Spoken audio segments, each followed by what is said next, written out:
Welcome. We have been waiting for you to tune in to hear tales of Prince Edward Island, a place of history and some mystery. You may be surprised by the true stories that have been unearthed and brought to life by our radio dramas. We invite you to settle into a comfortable chair and let the voices and sounds trigger your imagination as you hear the following dramatic story.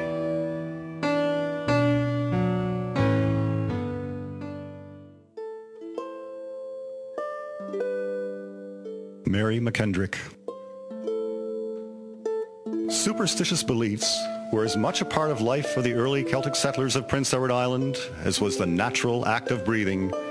A superstition is the belief that one event causes another without there being any physical process linking the two. For example, such beliefs led to the death of an Acadian man in the early days of French settlement on the island, when other French settlers accused them of bringing about the mice plagues that destroyed their crops and overran their homes. Superstition is especially tied to beliefs and practices surrounding luck, prophecy, spiritual beings, and in the belief that the future events can be foretold. Luck, both good and poor, was often explained in the terms of superstitious beliefs.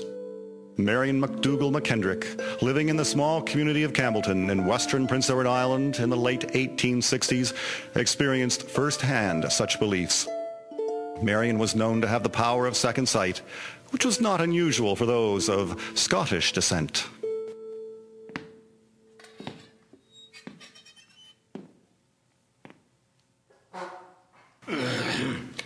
I'm sorry, Mrs. Mackendrick, but there was nothing I could do to save your husband. He has departed this world. It can't be, Doctor. William is only 45, and up to a few days ago was a strong, vibrant man.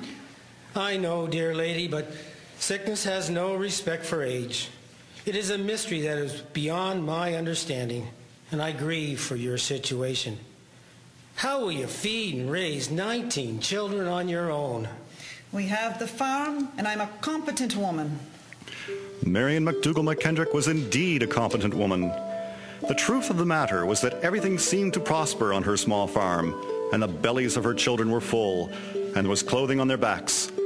This did not sit well with her Irish neighbors, who were not experiencing the same prosperity.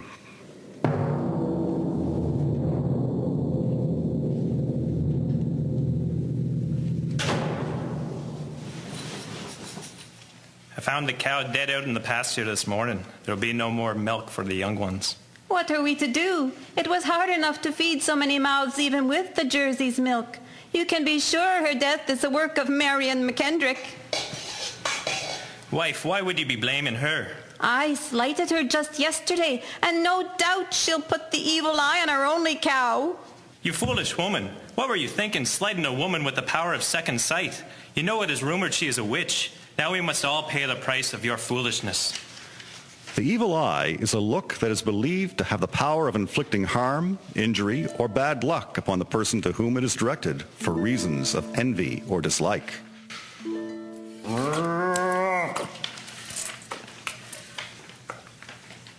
Oh, now the damn cow is dried up before her time. Yet I see the cows of Marion Mackendrick still have full udders this late into the fall. Her children do not go hungry. I saw her looking at our cow as she walked along the road the other day. I hear she's been casting the evil eye upon a number of our neighbors. She seems to prosper while the rest of us go without. Oh, we will starve if this is allowed to go on.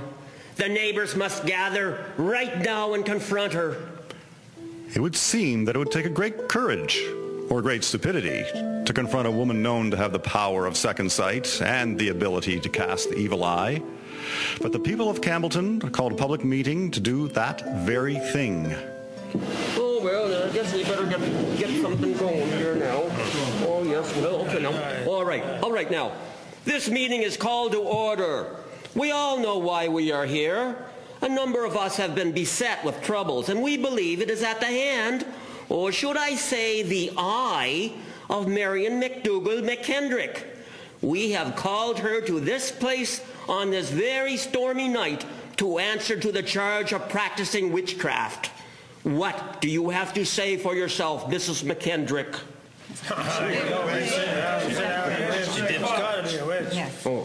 I have never wished trouble upon any of you. The only spell that has ever been cast upon you is that of your ancestry, of being lazy Irish. Oh, how dare you, a witch, insult our Irish ancestry? Oh, you will!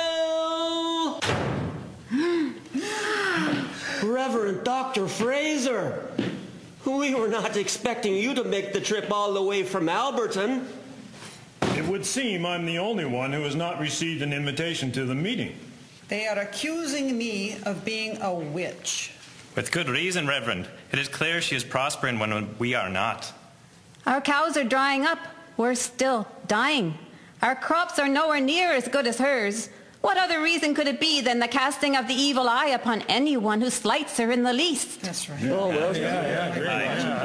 My dear people, I understand your concern, but let us be practical and move beyond these superstitious beliefs.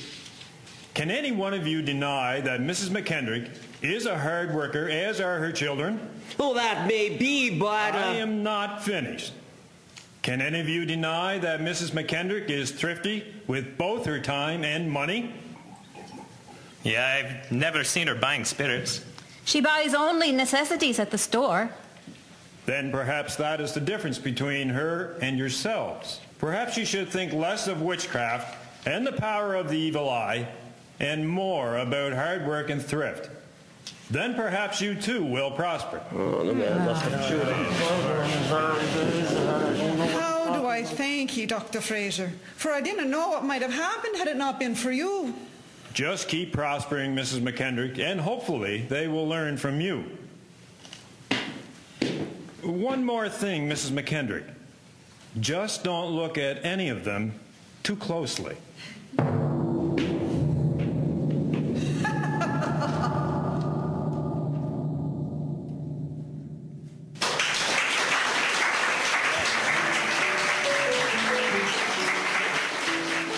The narrator was Stuart Smith.